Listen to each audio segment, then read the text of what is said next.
யார் எப்படி நடந்து கொண்டாலும் கோபமே வராத துறவி ஒருத்தர் இருந்தாரே. பலர் எப்படி எப்படியோ முயற்சி செய்தும் அவரை கோபப்படுத்தவே முடியவில்லை.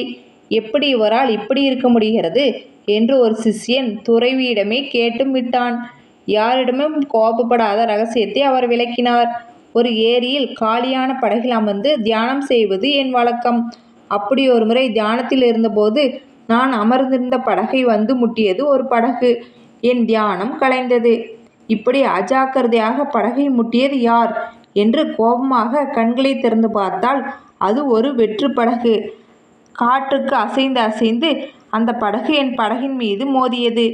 என் கோபத்தை அந்த படகின் மீது காட்டி எந்த பிரயோஜனமும் இல்லை. கோபமும் ஒரு வெற்று படகு போல்தான். யாராவது என்னை கோபப்படுத்தும் போது அந்த சம்பவம் எனக்கு ஞாபகம் வரும். நான் அமைதியாகி விடுவேன் என்றார். கோபம் ஒருவனது அறிவை பாதிக்கிறது, உடல் நலத்தையும் மனநலத்தையும் பாதிக்கிறது.